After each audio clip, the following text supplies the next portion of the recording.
존경하는 여러분들 만나서 반갑습니다.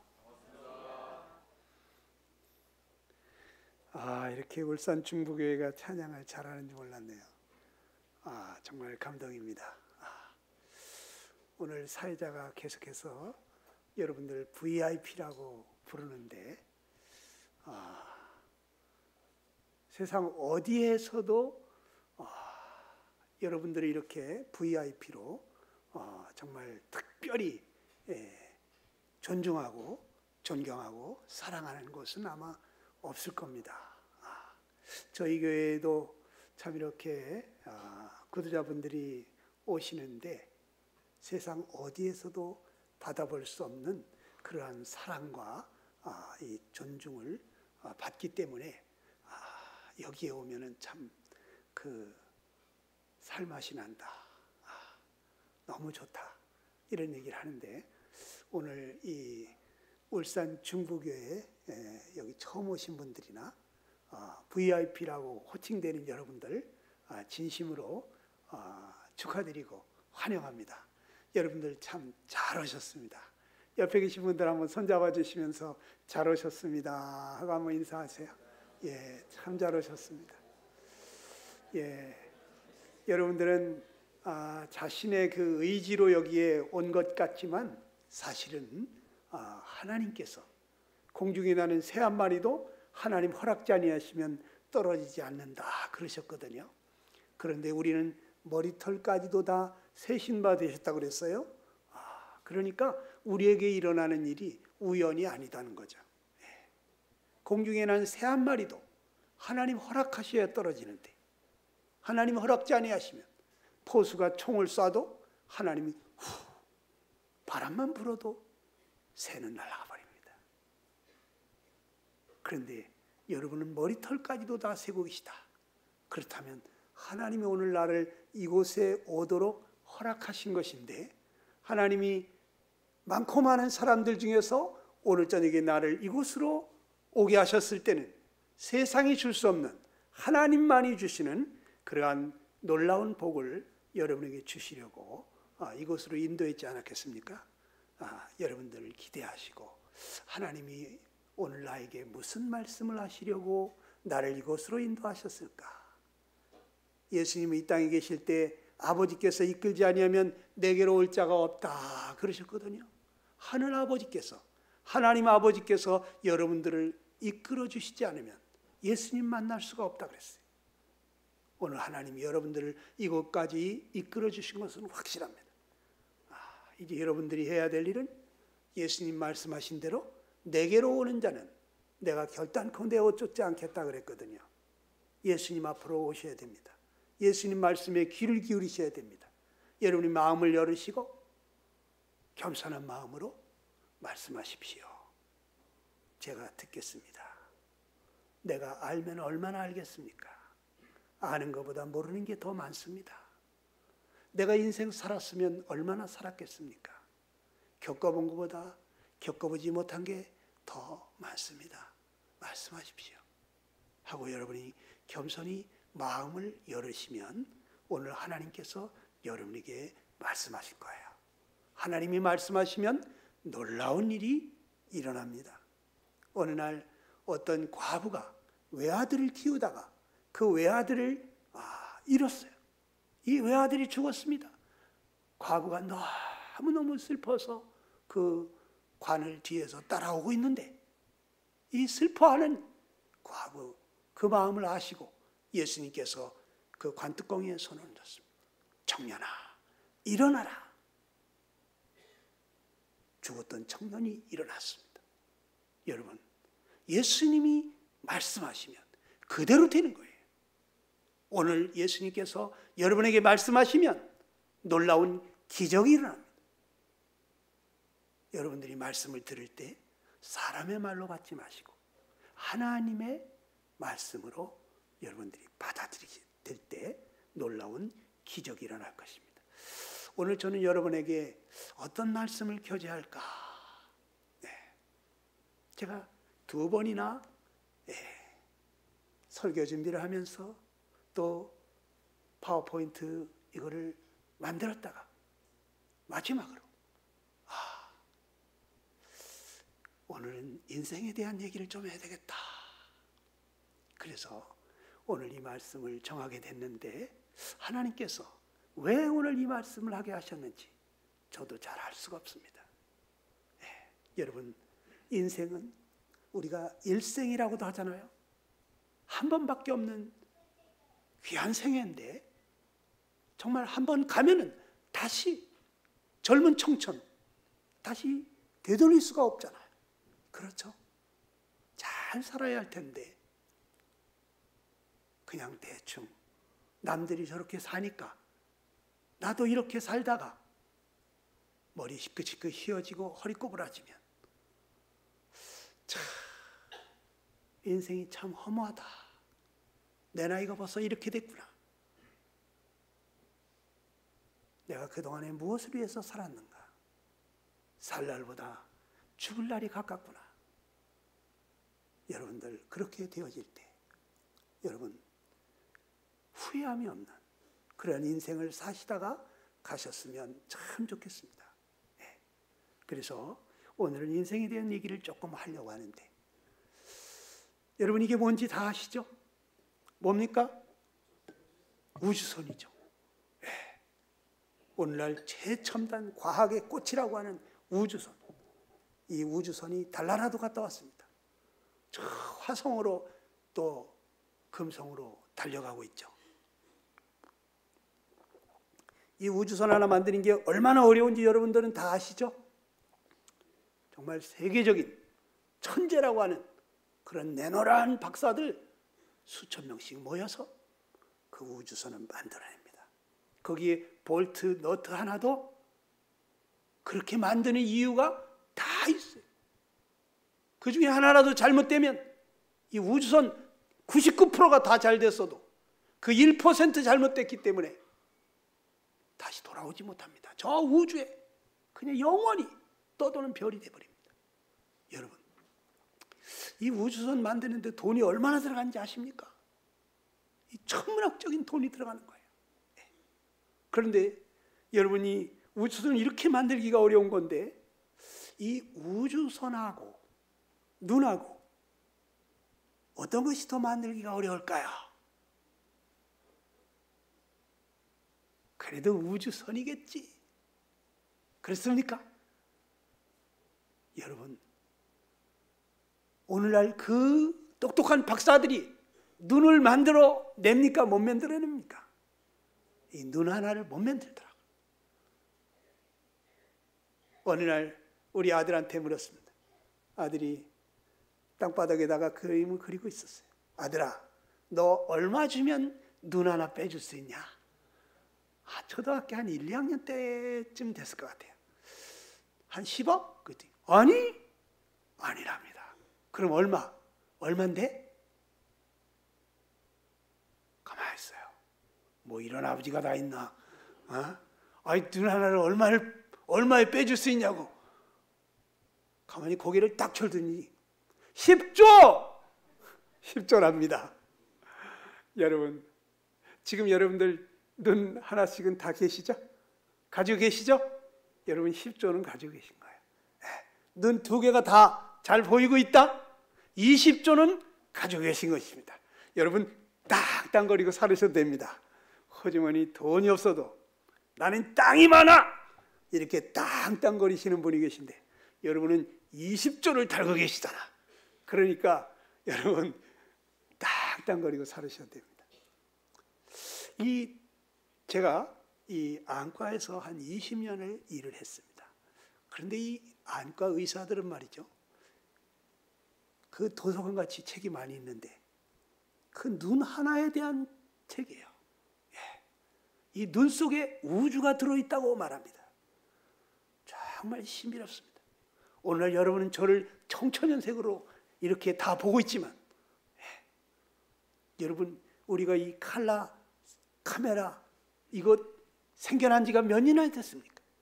여기 연세 들으신 분들은 예전에 텔레비를 봐도 흑백으로 봤잖아요. 그렇죠? 필름에 그 흑백 필름밖에 없었다고. 그런데 이게 컬러 필름이 나온 지가 몇십 년 안 됐습니다. 그리고 또 움직이는 것을 막 찍어내는 이 영상을 찍을 수 있는 비디오 카메라가 나온 지가 얼마 안 됐어요. 그런데 이것이 이 카메라가 사람의 눈을 보고 모방해가지고 만들었다는 거 여러분 아십니까? 네. 사람의 눈의 모양을 보고 이렇게 빛이 환하게 비칠 때는 카메라 셔터가 굉장히 빠른 속도로 착 하고 닫히죠. 근데 어두컴컴 흐린 날에는 셔터가 어떻게 착 천천히 열렸다 닫힙니다. 빛을 적당히 받아들여야 되거든요. 그런데 이 눈에 조리개가 있습니다. 우리 눈에 이 밝은 데 가면 조리개가 쫙 쪼그라듭니다. 어두운 데 가면 빛을 더 많이 받아야 되기 때문에 조리개가 넓어집니다. 그런데 이 눈은 말이죠, 100년 전에 이 총천연색을 다 보고 있었을까요? 못 보고 있었을까요? 다 보고 있었습니다. 움직이는 동물들을 그 움직이는 걸 다 눈으로 찍었을까요? 못 찍었을까요? 찍었습니다. 1000년 전에는, 5000년 전에는 도대체 이 눈은 누가 만들었길래 우리는 그 똑똑한 박사들이 이제야 겨우 컬러풀한 카메라, 움직이는 영상을 찍을 수 있는 카메라를 겨우 만들어냈는데, 그런데 이 눈은 도대체 누가 만들었길래 5000년 전에도 청천연색으로 모든 움직이는 동물을 그대로 눈에서 담아낼 수가 있었을까? 정말 신비롭지 않습니까? 여러분, 저를 쳐다보는데 이 안에 필름도 없을 것 같은데, 그런데 어떻게 다 알아보는가? 모양과 색깔을 다 구별해내는 게 신기하지 않습니까? 비디오 카메라 찍을 때 기자들은 배터리를 가지고 다니죠. 아니면 전선을 꽂아가지고 쓰죠. 그런데 우리는 어떻습니까? 그냥 충전기 필요 없습니다. 우리 전선이 필요가 없습니다. 저 시베리아 추운 데 가게 되면 카메라 얼을까 봐 따뜻하게 데펴가면서 찍지 않습니까? 그런데 우리는 저 시베리아가 이 눈으로 덮여야지만 됩니까? 자동으로 덮여져. 자동으로. 여러분, 눈에도 상수도, 하수도가 있는 거 아십니까? 상수도물을 딱 틀어가지고 우리는 밥 먹은 접시를 막 씻어가지고 더러워진 물을 하수도로 보내잖아요. 그렇죠? 여러분, 눈 뜨고 24시간 다니잖아요. 이 먼지가 묻으면 어떻게 되겠습니까? 여기 눈에서, 상수도에서 여기 눈물이 막 내려옵니다. 그냥 손으로 씻을 필요가 없어요. 깜빡 하면 그냥 싹 씻어가지고 요 하수구가 있습니다. 여기 하수구가 2개 뚫려 있습니다. 그걸로다가 싹 내려갑니다. 정말 신기합니다. 눈에도 윈도우 브러쉬가 있는 거 아십니까? 여러분, 자동차 비가 막 오면 윈도우 브러쉬가 막 움직이죠. 그런데 빗방울이 날라도 그냥 깜빡하면 돼요. 정말 신비롭습니다. 그런데 이 눈 하나가, 우리 아들이 10조 그랬어요. 10조. 근데 이 눈 하나도 이렇게 귀한데, 그런데 여러분 몸 안에는 더 귀한 것들이 있어요. 심장은 몇 개입니까? 하나뿐이에요. 이거 하나 고장나면 끝나는 겁니다. 눈 하나 고장나도 또 여기 보조가 있어요. 폐는 어떻습니까? 간은 어떻습니까? 여러분 몸에 하나밖에 없는 것들이 있죠. 그렇기 때문에 아주 여기 바리케이트 다 쳐놨잖아요. 보호하느라고. 오늘 여러분들이 여기 지금 살아있는 것이 사실은 기적이에요. 아침마다 일어날 때 여러분, 하나님이 나를 살려주셔서 감사합니다 이러면서 일어나시는 분이 계신지 모르겠습니다. 심장이 밤새도록 펌프질하다가 나도 좀 피곤해, 좀 쉬고 싶어. 그러면 여러분, 내일이 없는 거야. 내일은 내 날이 아니에요. 심장 마비로 돌아가셨습니다. 이렇게 되는 거예요. 그런데 지금 수십 년을 쉬지 않고 펌프질을 하고 있죠. 여러분 잠잘 때 이 숨 안 쉰다고 야야야야 정신 차려, 너 숨 안 쉬면 나 죽어. 숨 잘 쉬고 있지? 숨 잘 쉬어야 돼. 이렇게 자다가 벌떡 깨가지고 숨 잘 쉬라고 주문해 오면서 주무시는 분 손 들어봐요. 없으시죠? 정신없이 코를 걸면서 자는데 자동으로 숨이 쉬어지죠. 여러분의 능력입니까? 어머니가 도와주십니까? 신기하지 않습니까? 숨 쉬다가 나 피곤해, 나도 좀 쉬고 싶어. 그럼 내일이 없는 거예요. 여러분 오늘 하루하루 사는 게 기적입니다. 도대체 나를 누가 만들었길래 이렇게 신묘막측하게 만들었을까? 정말 여러분 놀랐습니다. 여러분 머리카락이 매일 자라고 손톱이 매일 자라죠. 그래서 가끔가다 깎아줘야 되지 않습니까? 근데 이 머리카락이 자라려면 어떻게 해야 되죠? 영양분을 먹어야 된단 말이에요. 그럼 머리카락 하나하나 밑에 혈관이 있다는 것인가요? 없다는 것인가요? 혈관이 있다는 거 아니에요. 그 혈관을 통해서 영양분을 먹을 테니까. 그렇죠? 그럼 이 머리카락이 한 10만 개 이상 있는 사람은 어떻습니까? 혈관이 여기 간에다란 모세혈관 같은 것들이 10만 개 이상 머리카락 밑에 다 연결되어 있는 거예요. 그 과학자가 이 몸 안에 있는 혈관을 전부 다 대동맥, 소동맥, 모든 모세혈관까지 뽑아서 한 줄로 싹 연결한다면 도대체 인간의 혈관이 얼마나 길까 조사해봤더니 여러분 한 사람 몸속에 지구를 2바퀴 반을 돌 만한 혈관이 있더라는 거예요. 이걸 누가 우리 몸 안에 배치해놨습니까? 저절로 될 것 같습니까? 여러분 오늘 찬송 처음에 부를 때 당신은 사랑받기에 난 사람. 여러분들은 정말 하나님의 특별한 사랑을 받고 이 땅에 태어나신 분들이에요. 보통 사람들이 아니에요.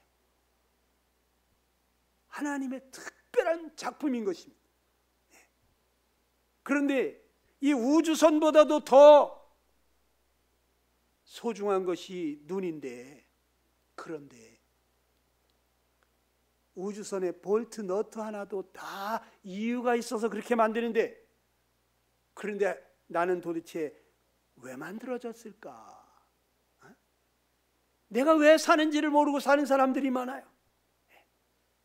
저 스프링필드에 양떼들이 있는데 이 알프스에 가면은 양들이 말이죠, 겨우내 그 눈 덮인 산을 넘어서 저 남쪽으로 이동을 하는데 그 산을 올라가는데 수십 일씩 걸려가면서 먹이를 찾아서 올라갑니다. 그러니 산 꼭대기에 와보니까 벌써 저 남쪽에는 봄이 와 있어요. 쫙 눈이 녹아서 파릇파릇 그 먹음직한 풀들이 자라고 있습니다. 앞에 가던 양들이 그냥 헐레벌떡 달려갑니다. 그 풀을 뜯어먹으려고. 그러니까 뒤에 가는 양들이 왜 달려가지? 그냥 앞에 있는 양들을 따라서 또 달려가는 것입니다. 한참 달려가서 이제 멈춰야 되는데 뒤에서 양떼들이 수백 수천의 그 양떼들이 몰려오니까 늑대가 왔나 사자가 왔나 그냥 앞에 있는 양들은 겁을 먹고 또 달려가기 시작합니다. 그래서 앞에 있는 양들이 멈추지를 못하고 가다가 보니까 낭떠러지가 있는데 그 낭떠러지로다가 막 떨어지는데 멈추라고 하지만 뒤에서들은 양들이 계속 앞에서 가니까 달려가고 뒤에서 오니까 또 겁을 먹고 달려가고 남들이 다 뛰니까 자기도 뛰어야 되는 줄 알고 뛰고 있습니다. 오늘 많은 사람들이 인생을 왜 이렇게 사는지도 모르고 태어났으니까 살고 남들이 그렇게 사니까 살고 왜 태어난 줄도 모르고 어떻게 살아야 할지도 모르고 자기가 어디서 왔는지 어디로 가는지 이 세상이 전부인 줄 알고 죽으면 끝인 줄 알고 그저 오늘도 남들처럼 그저 그렇게 사는 사람들이 너무나 많다는 거예요. 여러분, 우주선에 그 볼트너트 하나도 만드는 이유가 있는데 여러분들을 하나님이 그냥 아무 이유 없이 이렇게 살다가 가라고 그렇게 만들었겠습니까? 아니다 이거예요. 그래서 성경은 우리에게 말합니다. 시편 49편 20절에 보면 존귀에 처하나 깨닫지 못하는 사람은 멸망하는 짐승과 같다. 우리 인간은 존귀한 존재라는 거예요. 만물의 영장이기 때문에, 만물 중에 으뜸이기 때문에 우리만큼 존귀한 피조물은 없다는 거예요. 그런데 인생 왜 사는지 모르고 깨닫지 못하고 살면 멸망하는 짐승이나 다를 바가 없다는 거예요.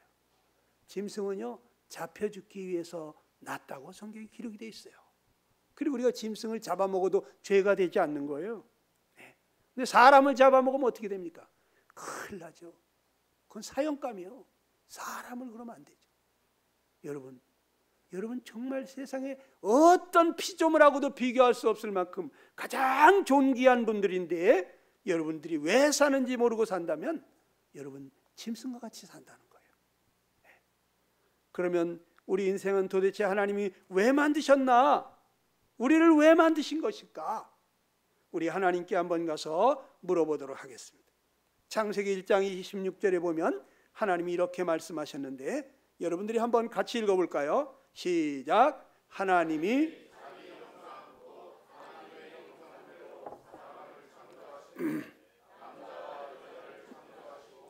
하나님이 그들에게 복을 주시며 이르시되 생육하고 번성하여 땅에 충만하라 그랬습니다.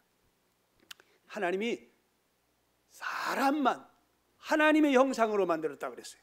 하나님의 형상대로 사람을 창조하시되 남자와 여자를 창조하셨다. 왜 하나님은 사람을 하나님의 형상으로 창조했을까? 어느 날 제가 들판에 뛰어다니는 짐승들을 보면서 또 그 날아다니는 벌들을 보면서 기어다니는 개미들을 보면서 한 가지 깨달았어요. 모든 곤충이나 짐승들은 다 같은 유형끼리 산다는 거예요. 바다에 있는 돌고래는 돌고래들끼리, 멸치는 멸치들끼리, 고등어는 고등어들끼리 다니는 거예요. 저 하늘의 기러기는 기러기들끼리 날아다니더라고. 다 같은 유형끼리 살아요. 그런데 사람은 누구의 모양으로 만들었다 그랬습니까?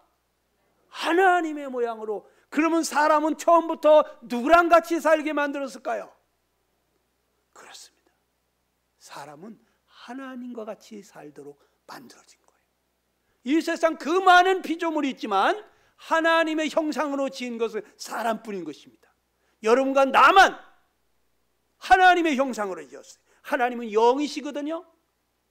그런데 하나님의 영을 우리에게도 불어넣어 줬어요. 그래서 우리도 만물의 영장이다. 만물 중에 영을 가지고 있는 으뜸 대장 같은 존재다 이거예요. 만물의 영장이다. 여러분, 그런데 하나님은요 영원히 사시는 분이에요.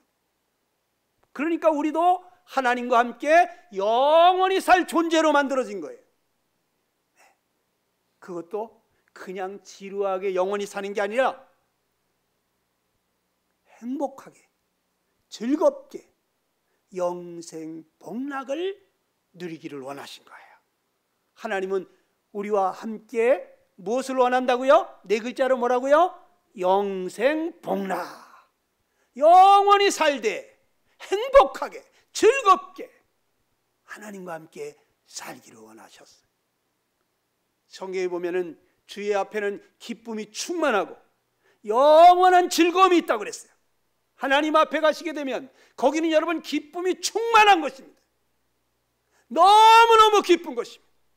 풍선이 터질 것만 같이 기쁨이 충만하다. 그런데 그것도 잠깐이 아니라는 거예요. 영원한 즐거움이 있다는 거예요. 영원한 즐거움. 1000년이 가도 하루가 지나가는 것이 그렇게 빨리 지나가는 곳이 천국인 것입니다. 아, 벌써 1000년이 지났어? 아이고, 난 이제 하루 지난 줄 알았어. 아이고, 왜 이렇게 시간이 빨리 가? 이런 곳이 천국인 거예요. 사람들이 너무너무 좋은 데 가면 뭐라고 합니까? 와, 여기 너무 좋다. 야, 천국에 온 것 같다. 천국이 따로 있어. 여기가 천국이지. 이런 말을 하죠. 사람들은요, 너무 좋으면 천국에 온 것 같다 그래요. 여기가 천국 같다 그래요. 여러분, 천국은, 하나님 계신 천국은 너무 좋은 곳입니다. 거기 아픈 것도 없고 수고로운 것도 없고 근심 걱정도 없고, 여러분, 너무너무 행복한 곳이. 여러분, 이곳에 다 같이 가셔서 영생 복락 얻을 수 있게 되기를 축원합니다. 그래서 여러분들이 이렇게 초청한 거예요. 여러분, 사랑하는 사람에게는요, 자기가 좋은 거 있으면 나눠주고 싶은 거예요. 여러분, 누군가가 이곳에 가자고 했다면 그 사람은 나를 사랑하는 사람이에요. 아닙니까? 나에게 특별한 관심과 사랑을 나타내는 사람 아닙니까? 그 사람이 많은 사람 중에서 나를 이곳에 가자고 권했을 때는 다른 사람과는 다른 나에게만 특별한 사랑을 지금 나타낸 거예요.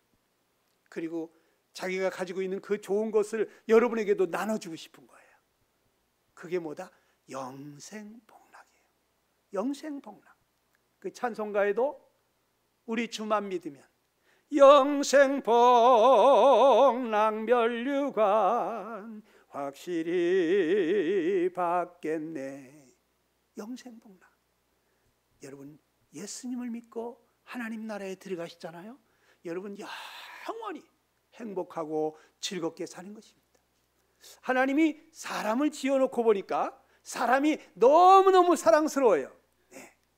하나님처럼 그렇게 서로 사랑하고 아무 죄도 없고 서로 그렇게 질서를 지키고 그렇게 화목하고 행복하게 사는 그러한 자녀들을 볼 때 하나님이 어떤 마음이셨을까? 여기 하나님께서 복을 주시면서 말했습니다. 생육하고 번성해서 땅에 충만하라 그랬어요. 네. 너 같은 자식들을 많이 많이 낳고 길러라. 그리고 번성해라. 하나 둘만 낳지 말고 많이 많이 낳아라. 그리고 온 땅에 가득하기를 원한다. 네.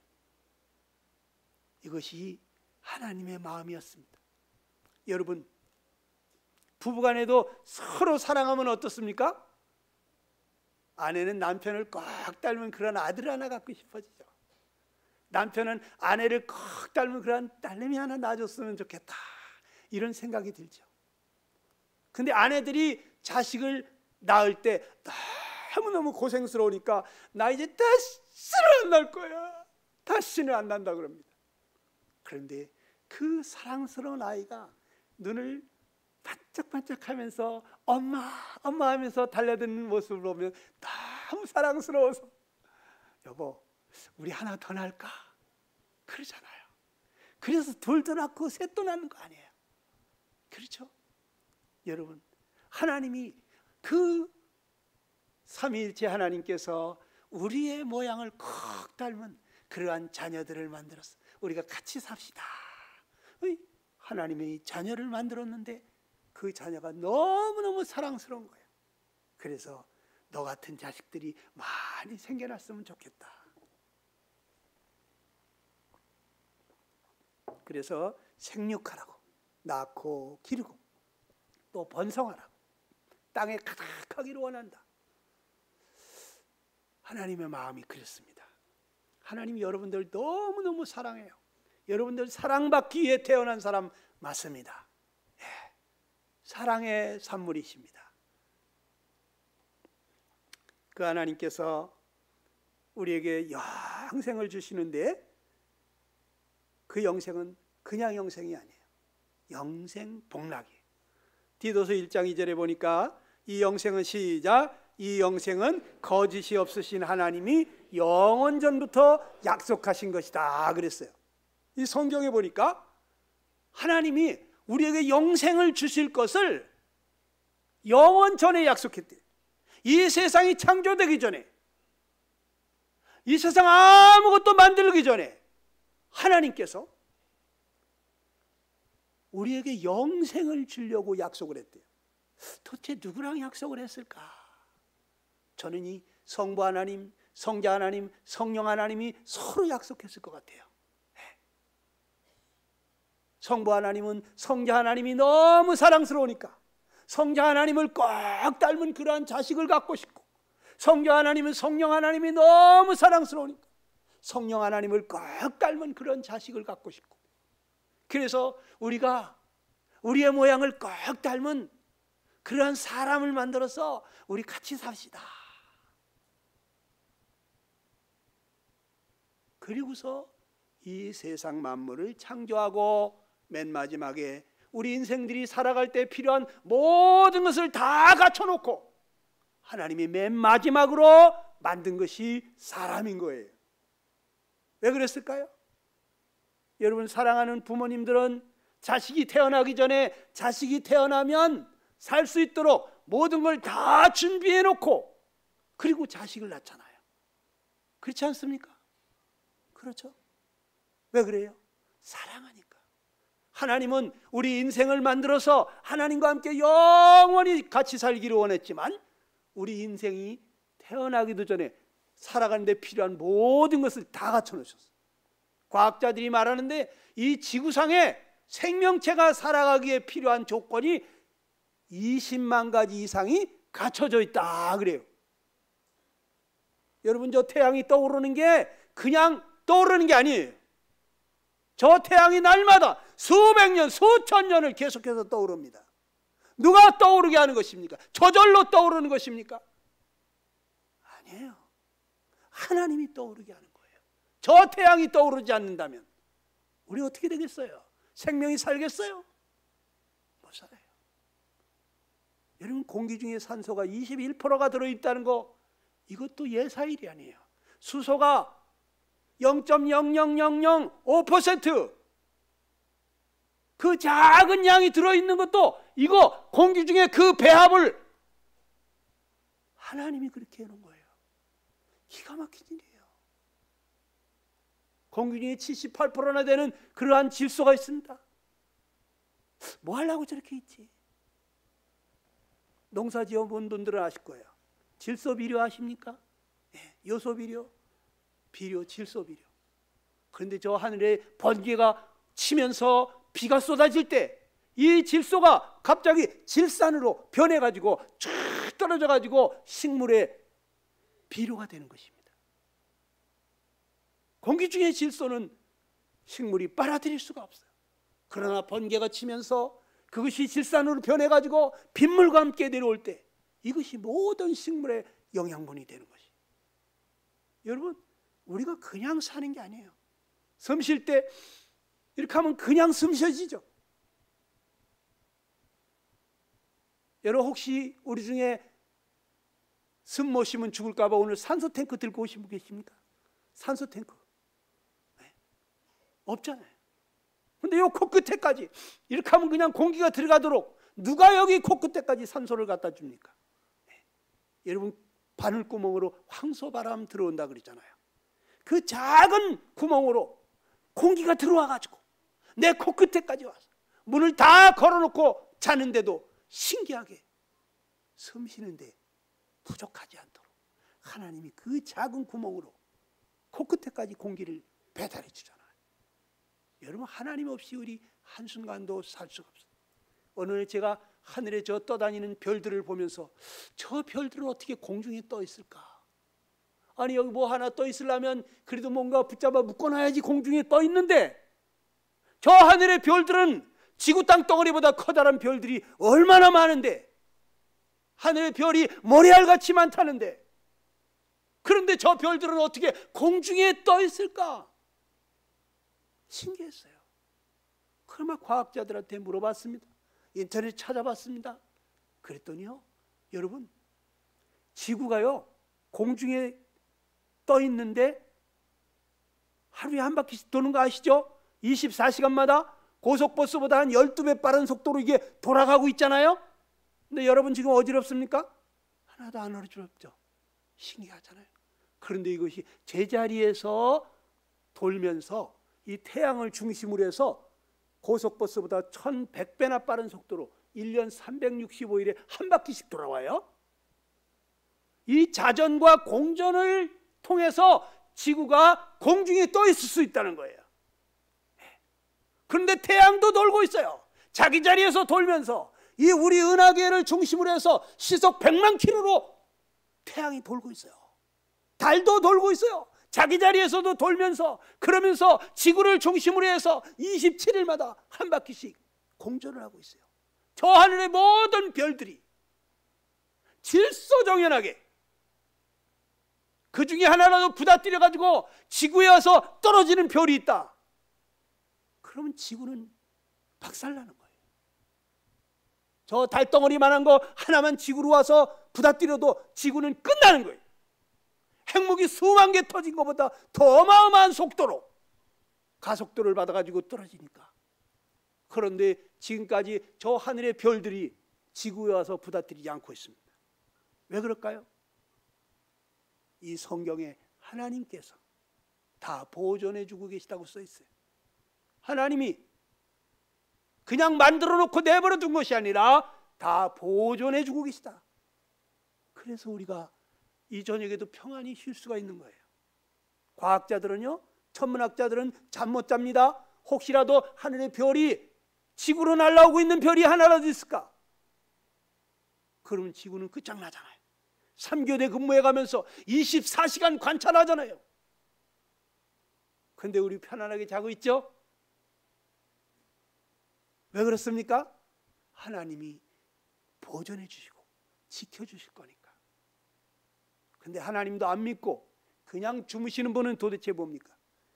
무식하면 용감하다고, 모르니까 그럴 수 있죠. 여러분, 우리는 하나님이 도우시지 않으면 한순간도 살 수가 없어요. 그런데 하나님이 악인과 선인에게 햇빛과 비를 골고루 주신다 그랬습니다.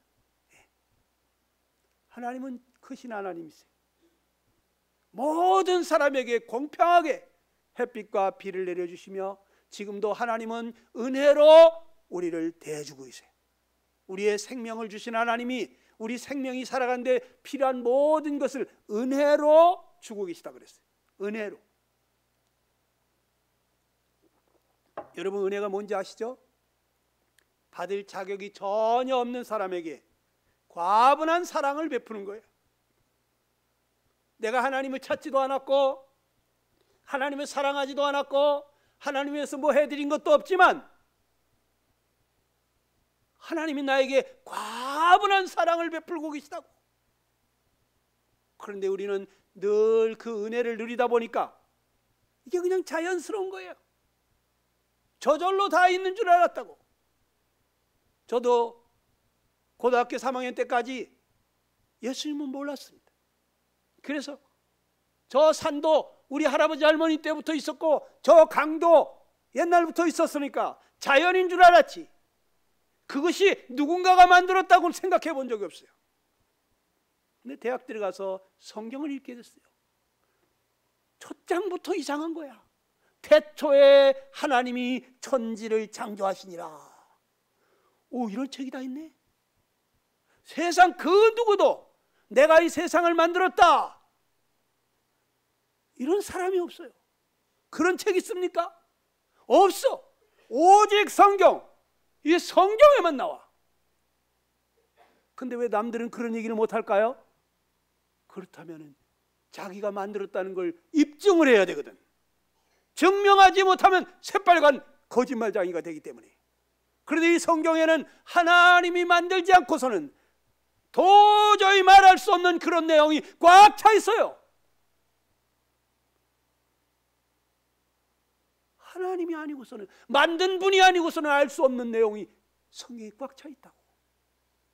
그래서 하나님이 만드신 게 맞구나. 그냥 덮어놓고 믿는 것이 아닙니다. 여러분, 하나님께서 여러분을 오늘날까지 살게 해주신 이유가 있어요. 여러분 중에 한 사람도 빠짐없이 다 하나님 품으로 돌아와서 하나님과 함께 영생 복락을 누리기를 원하시는 것입니다. 이 은혜 다 받으시게 되기를 간절히 축원합니다. 그런데 지금 사람들은 어떻게 살고 있습니까? 이 영생 복락을 누리는 것이 아니라 그냥 우리의 연수가 70이요 강건하면 80이라도 그 연수의 자랑은 수고와 슬픔뿐이라고 신속히 가니 우리가 날아가나이다. 성경에 말한 대로 우리 인생이 잘 살아야 100년이에요. 70년이 넘어가면 사람이 나도 이제 살 만큼 살았지 그런 생각이 드는 거예요. 80이 넘어가면 아유 왜 안 데려가실까? 빨리 죽어야 할 텐데. 이게 입에서 자연스럽게 나와. 90이 넘으면 산 사람이나 죽은 사람이나 똑같아. 그냥 살아있는 건지 죽은 건지. 어떤 때는 살아있는 것 같은데 얼굴이 시체하고 별반 색깔이 다를 바가 없어. 저기 그냥 겨우 연명시켜가지고 살려주고 계신 분들이 많잖아요. 하나님 말씀에 80이 넘어가면 강건하게 사는 사람이 됐어. 우리가 120년을 산다 해도 건강하고 사람답게 살면 괜찮아요.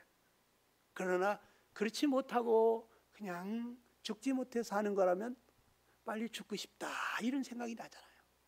하나님 우리에게 영생을 주시고 싶다는데, 영생 복락 주기를 원한다는데 왜 우리 인생은 이렇게 짧게 살면서 지나간 날 돌이켜보면 수고와 슬픔뿐이고 신속히 날아가는 것 같이 아이고 벌써 내 나이가 이렇게 됐네. 저도 제 나이가 믿어지지가 않습니다. 손주가 넷이고 제가 지금 6학년 후반에 들어갔어요. 여러분 우리 할머니에게 제가 80 넘었을 때 물었습니다. 할머니 인생 살아보니까 어때요? 재밌는 일 많았어요? 행복한 일 많았어요? 하고 물었습니다. 예끼 놈아 고생뿐이다. 그러면서 30대에 홀로 과부가 되셔가지고 우리 할아버지는 북해도 탄광에 가서 일하시다가 돌아가셨고 할머니는 외아들 하나 키우면서 금이야 오기야 그 자식 어떻게 될까 그렇게 고생하면서 안 해본 일이 없이 그렇게 80년을 살으셨는데 할머니 얘기를 듣다 보니까 아이고 우리 할머니 진짜 고생 많이 하셨네. 여러분 인생은 어떻습니까? 지나온 인생 돌이켜보니까 행복하고 즐거운 일 많으셨습니까? 성경은 우리의 연수의 자랑이 수고와 슬픔뿐이다. 고생 나만큼 고생한 사람이 있을까? 그런 생각하시는 분들 많죠. 여러분 왜 그렇게 된 거예요? 하나님은 말씀하십니다. 전도서 1장 13절에 시작. 하늘 아래서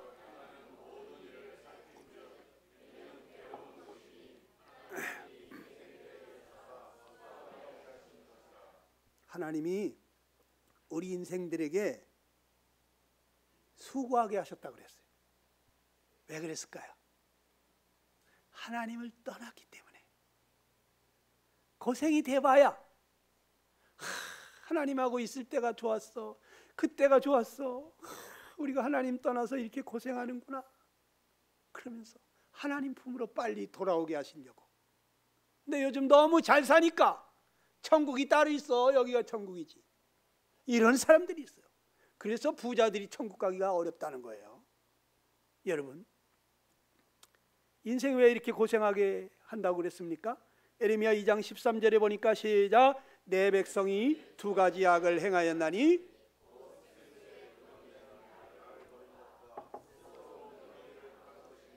그것은 물을 저축지 못할 터진 웅덩이니라 그랬어요. 우리가 생수에 근원된 하나님을 버린 것이 이것이 고통의 시작이라는 거예요. 여러분 사람이 집 떠나면 고생이란 말이 있잖아요. 하나님 떠나서 우리가 이렇게 고생하기 시작한 것입니다. 물고기가 물에서 살아야 되는데 물에서 뛰쳐나오면 펄떡펄떡 뛰지만 죽어가고 있는 거예요. 우리는 하나님 떠나서 지금 살고 있는 것 같지만 죽어가고 있는 거예요. 여러분, 어제보다 오늘 죽음의 문턱으로 한 걸음 더 걸어온 것입니다. 여러분, 다 죽어요. 여러분, 우리의 생명의 근원이 하나님이에요. 하나님을 떠난 것이 고생이고 스스로 웅덩이를 판 것이 이것이 고생인데, 하나님하고 함께 있을 때는 하나님이 다 도와주셨다고. 그런데 하나님 떠나니까 마치 집 나간 자식이 뭐든지 이제 자기 힘으로 노력해야지 살 수 있는 것처럼 우리가 그렇게 된 거예요. 그런데 그 스스로 웅덩이를 팠다는 것이 무엇입니까? 하늘에서 뭐 비 안 내려주면, 하나님 안 도와주시면 내가 못 살 것 같아? 아야, 웅덩이 파놓고 여기다 물을 모아놓고 이걸로 농사 지면 되지, 이런 얘기입니다. 하나님이 안 도와주시면 내가 못 살아? 나 지금까지 자수성가했어, 내 힘으로 살아왔어, 이렇게 생각하시는 분들이 계십니다. 여러분, 그래가지고 어떻게 만족하십니까? 행복하십니까? 밑 빠진 독에 물 붓기예요. 물을 부을 때만 뭐가 좀 차는 것 같은데 얼마 있다 보면 물이 다 빠져나가. 그리고 우리가 열심히 내가 원하는 것을 얻었을 때 그때는 뭐가 좀 꽉 찬 것 같고 행복한 것 같아.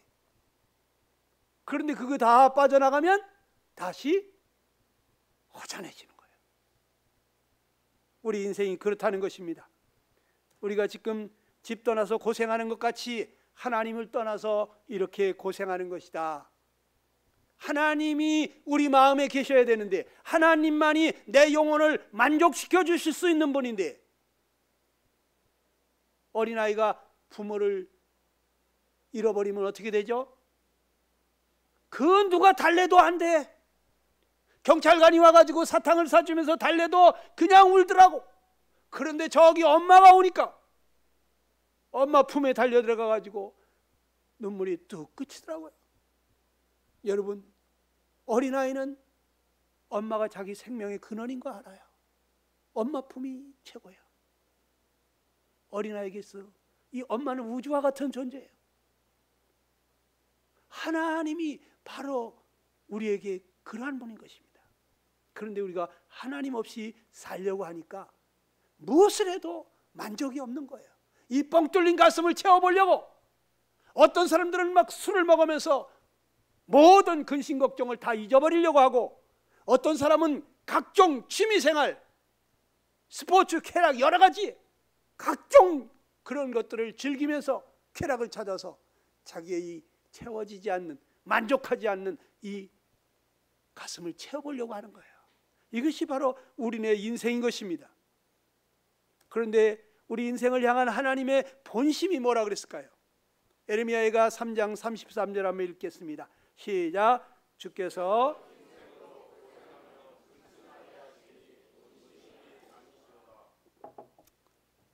우리가 이렇게 고생하며 근심하게 하신 것은 하나님이 사랑의 매철이에요. 네.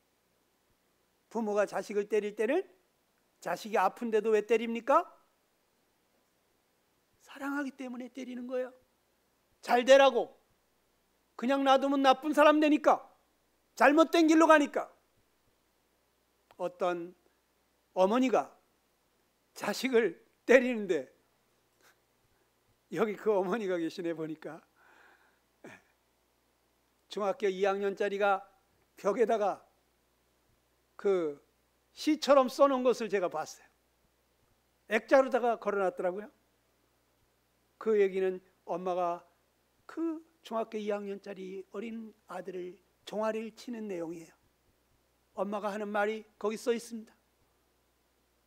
아들아, 너 살갗이 아프냐? 엄마는 마음이 아프다. 너 우냐? 엄마는 지금 속으로 울고 있다. 그렇게 써 있더라고. 그런데 왜 아프다는데 그 자식을 왜 때릴까? 잘 되라고 때리는 거예요. 하나님 왜 이렇게 우리가 고생하고 수고하고 하루도 근심 없이 살지 못하는 이러한 삶을 허락하셨을까? 하나님 우리를 사랑하시기 때문에, 우리가 하나님 품으로 돌아오라고, 그래서 하나님과 함께 영생 복락을 누리자고 하시는 거예요. 여러분, 여러분에게 지금 어떠한 큰 어려움이 있습니까?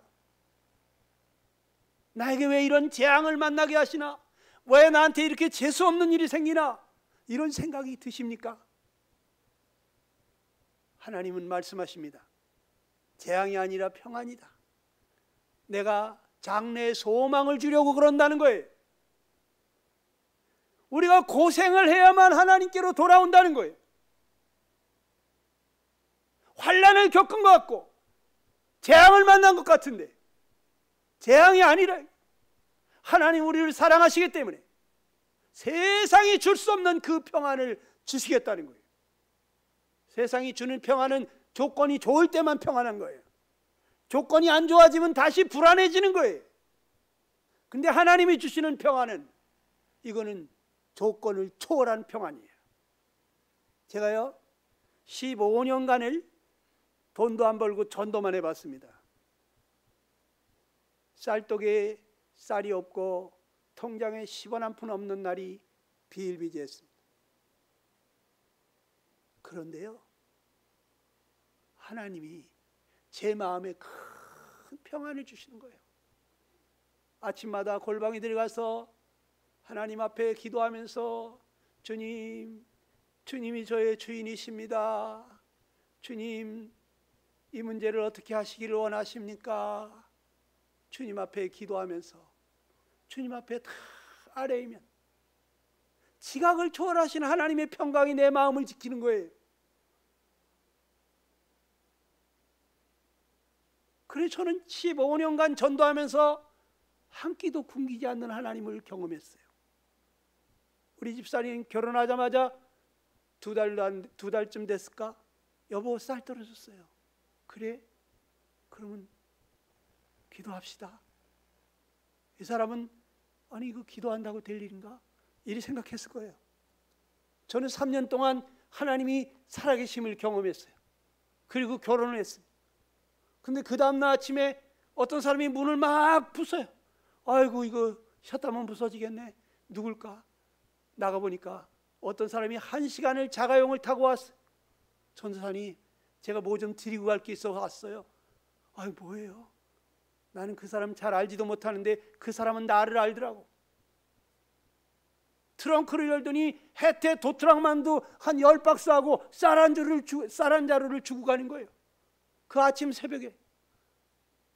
우리 집사람은 눈이 동그래가지고 어저께 쌀 떨어졌다고 기도했는데 오늘 아침에 새벽에 아침 먹기 전에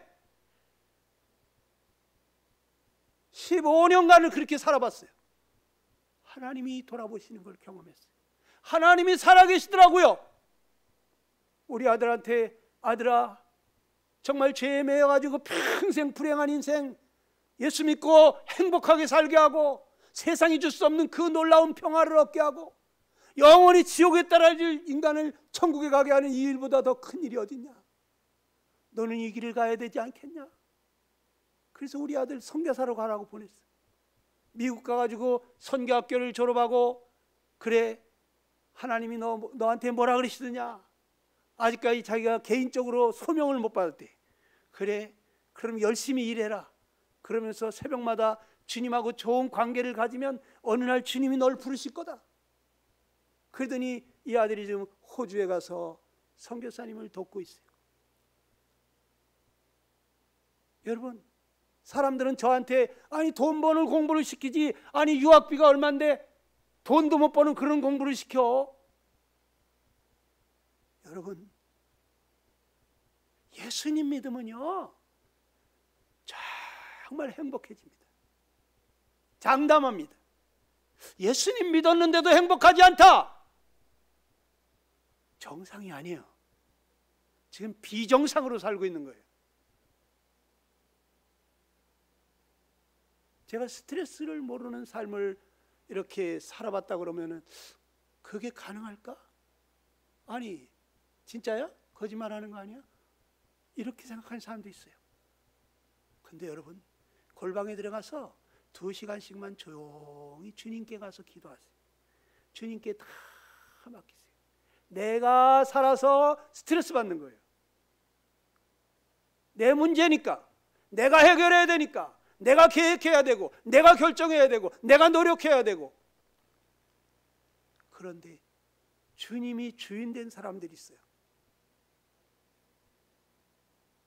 내 문제가 아니고 주님의 문제이니까 주님께 다 맡기고 그냥 저는 주님께 붙어가기만 하면 돼요. 세상에 뛰는 놈보다 나는 놈이 지혜롭고 나는 놈보다 붙어가는 놈이 더 지혜롭다잖아요. 예수님께 그냥 붙어만 가세요. 예수님이 가자면 가고 쓰자면 쓰고 하자면 하고 하지 않았으면 좋겠다 그러면 하지 마세요. 주님이 나의 전부가 되는 순간 여러분 인생 완전히 주님의 기쁨이 나의 기쁨, 주님의 평강이 나의 평강, 주님의 그 거룩이 나의 거룩이 되고 주님의 사랑이 나의 사랑이 되고 모든 사람하고 화목하게 되고 여러분 달라집니다. 내가 사는 게 아니에요. 여기 주님의 본심이 뭐라 그랬어요? 베드로후서 3장 8절에 시작. 오직 너희를 대하여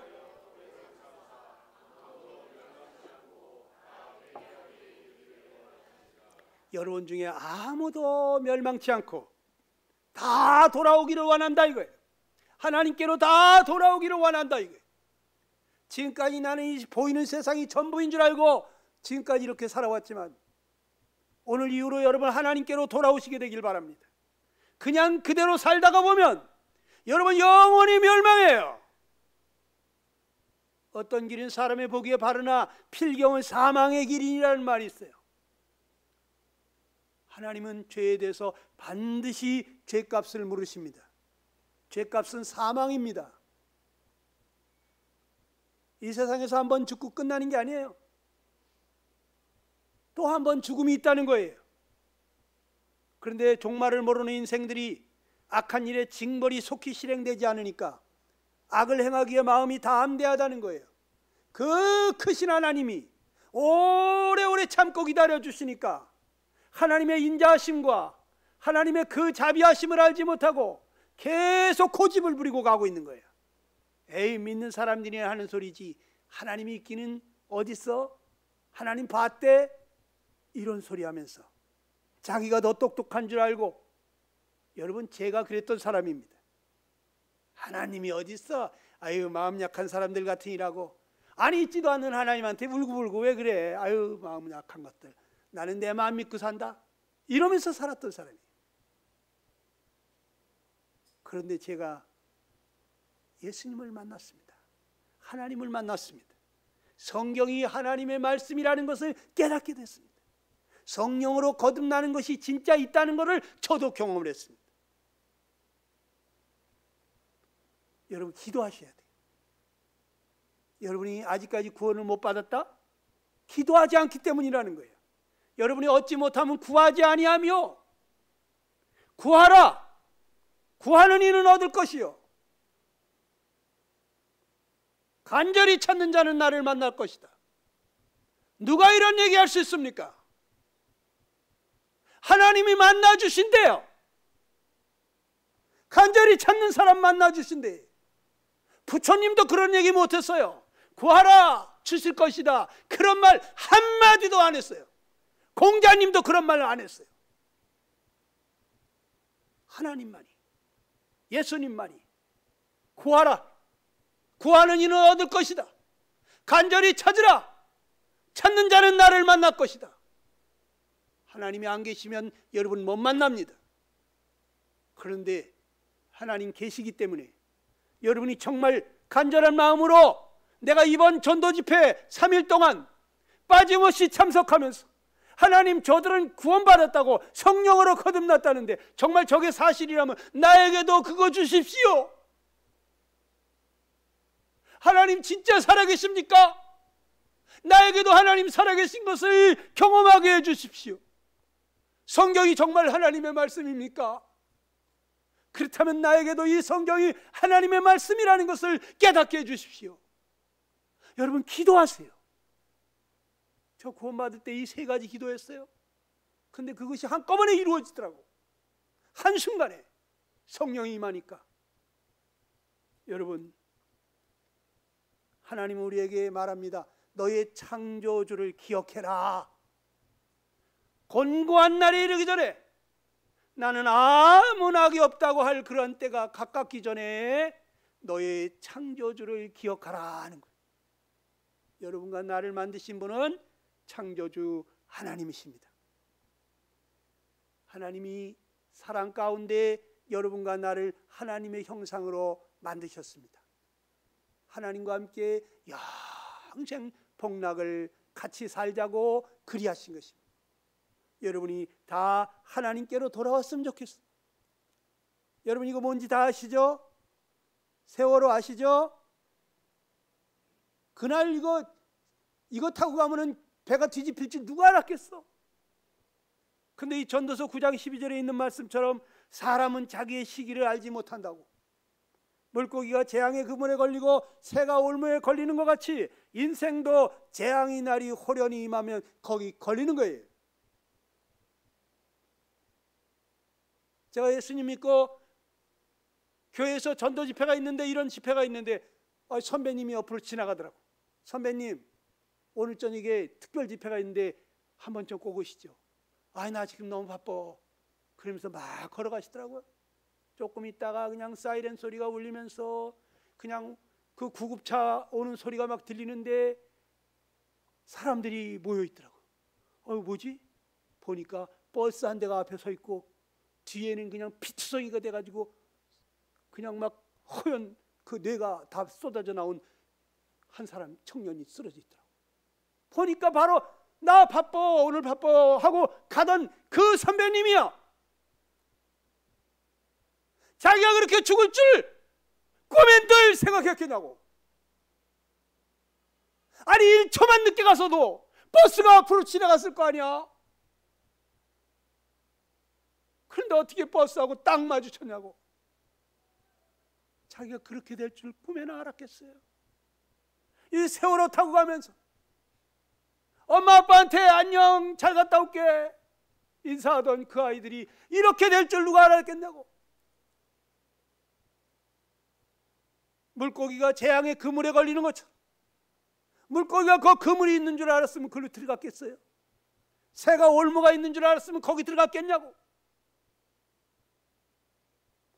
그런데 사람도 갑자기 재앙의 날이 임한다는 거예요. 언제 내가 죽을지 모르는 거예요. 살아있는 게 기적이에요. 저는 내가 지금 살아있는 게 기적이라고. 여러분, 이 세상은 구치소와 같아요. 제가 1년에 몇 번씩 교도소 전도를 하러 갑니다. 천여 명의 교도소 수감인이 있습니다. 그중 한 200명 정도가 와서 말씀을 듣습니다. 여러분, 근데 교도소 말고 구치소라는 데가 있죠. 구치소하고 교도소가 다른 거 알죠? 교도소는 감옥이라고 그러잖아요.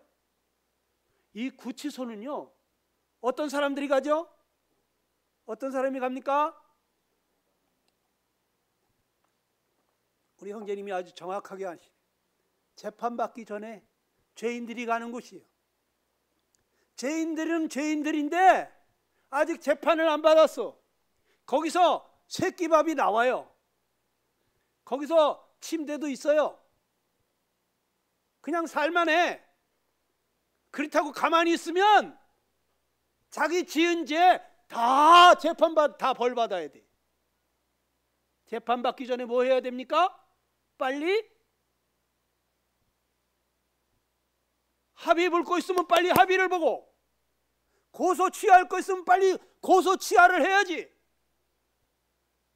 그냥 여기서도 새끼밥 나오고 살만하다 아무 생각 없이 있다가는 자기 지은 죄값 다 치러야 된다고 감옥에 가가지고. 이 세상이 구치소 같지 않습니까? 이 세상에 누가 살고 있습니까? 죄인들이 살고 있는 거예요. 우리 이제 조금 있으면 재판 받으러 간다고, 심판 받으러 간다고. 가기 전에 빨리 자기 죄 문제를 해결을 하고 죽어야 되는데, 자기 죄 문제 해결 안 하고 그냥 새끼밥 나오니까 살만하니까 어떻게 되겠지, 죽으면 가봐야 알지 이러고 있다가 죽으면 여러분 자기 죄값을 고스란히 다 받아야 돼요. 우리 조금 있다가 심판 받으러 갑니다. 하나님 앞에 재판 받으러 가요. 히브리서 9장 27절에 뭐라 그랬습니까? 시작. 한번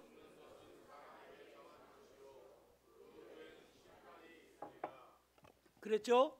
한번 죽는 것은 사람에게 정한 것이다. 그냥 죽어서 끝나는 게 아니라는 거예요. 죽은 다음에 심판이 있다는 거예요. 심판. 반드시 하나님이 심판하신다는데, 여기 계시록 성경에 보니까 14절 이하에 뭐라고 했습니까? 시작. 죽은 자들이 자기 행위를 따라 책들에 기록된 대로 심판을 받으니 누구든지 생명책에 기록되지 못한 자는 불못에 던져지더라 그랬어요.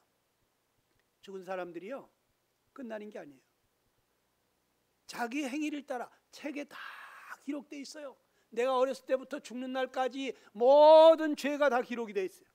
그 기록된 책의 내용을 가지고 심판을 받는데, 생명책이라는 책에 기록되지 못한 사람 불못에 던져지더라는 거예요. 생명책은 생명 얻은 사람, 영생 얻은 사람들의 이름이 기록되는 책이에요. 여러분들 이 땅에서 자기 죄를 다 해결받고 영원한 생명을 얻으신 분들, 하나님의 자녀가 된 사람들이 이 생명책에 이름이 있습니다. 여기 이름이 없는 사람은 자기 행한 모든 일에 대한 심판을 받게 되는 거예요. 그것이 둘째 사망 불못이다 하고 성경은 말해주고 있어요. 이 불못이 어떤 것이라고 예수님 말했습니까? 다 같이 읽어봅니다. 마가복음 9장 47절 시작. 내 눈이 너를 죄짓게 하거든 빼어버려라. 두 눈을 가지고 지옥에 던져지는 것보다 한 눈으로 하나님 나라에 들어가는 것이 더 낫다. 지옥에서는 구더기도 죽지 않고 불도 꺼지지 않는다 그랬어요. 예수님이 이 얘기를 하실 때 그냥 쓸데없이 그냥 농담처럼 얘기했겠어요? 예수님이 거짓말하신 거 있습니까? 만약에 너 눈 때문에 자꾸 죄 짓다가 지옥 갈 것 같으면 그 눈을 빼버려라. 그래서 두 눈을 가지고 지옥에 던져지는 것보다는 차라리 한 눈으로 하나님 나라에 들어가는 게 더 낫다. 사람이 눈을 빼버린다는 게 얼마나 고통스러워요. 그렇죠? 그런데 아무리 고통스러워도 지옥의 고통에 비하면 아무것도 아니다 이거예요. 네가 한 눈을 빼버리고라도 천국에 갈 수만 있다면, 하나님 나라에 들어갈 수가 있다면 그게 오히려 낫다. 이건 무슨 얘기입니까? 어떠한 희생을 치러서라도 하나님 나라 천국에 들어가야지 지옥에 가면 안 된다는 거예요. 지옥은 구더기도 죽지 않고 불도 꺼지지 않는다. 거기 한 번 들어가면은 이렇게 앉아 있을 수도 없어요. 서 있을 수도 없어요. 그냥 펄떡펄떡 뛰는 거예요. 근데 그 불이 꺼지지 않는 것이에요. 사람이 너무너무 고통스러우면 어떻습니까? 죽고 싶잖아요. 죽어버리자 그러는데 안 죽어져. 죽음이 피하여 가는 것이에요. 세세토록 밤낮 괴로움을 당한다 그랬어요. 슬피 울면서 일을 간다 그랬어요. 왜? 내가 그때 왜 3일 동안 집회할 때 꼭 강사님이 무슨 희생을 해서라도 하늘나라 천국 가야 된다고 그렇게 외칠 때, 지옥 가면 절대 안 된다고 그럴 때, 그때 왜 내가 그 얘기를 가볍게 들었나? 내가 바보야 그냥 머리를 뜯으면서 이를 갈면서 슬피 온다 이거예요. 여러분, 이번 집회, 오늘 내일 이 집회 여러분 빠지지 마세요. 어떤 희생을 해서라도 반드시 여러분들 하늘나라 하나님 품에 같이 갈 수 있는 그런 여러분 되시기를 간절히 축원합니다. 기도하겠습니다. 기도하십시다. 사랑하는 여러분, 하나님은 많은 사람들 중에서 여러분들을 특별히 택하셔서 오늘 이곳까지 인도하셨습니다. 하나님은 집 나간 자식 돌아오기를 고대하는 부모님처럼 돌아오라. 내가 다 용서했다. 돌아만 오라고 두 팔 벌리고 기다리고 계십니다. 하나님이 지금까지 내 생명이 살아가는 데 필요한 모든 것을 다 갖춰놓으시고 은혜로 값없이 우리가 살도록 지금까지 도와주신 분이십니다. 하나님, 저는 하나님 잘 몰랐습니다. 하나님, 내가 이제 하나님 품으로 돌아옵니다. 하나님 나를 불쌍히 여기시고 하나님 나를 받아주시옵소서. 하나님이시여, 그동안에 나와 내 가족밖에 모르고 보이는 세상이 전부인 줄 알고 살았습니다. 이대로 살다 죽는 것이 인생입니까?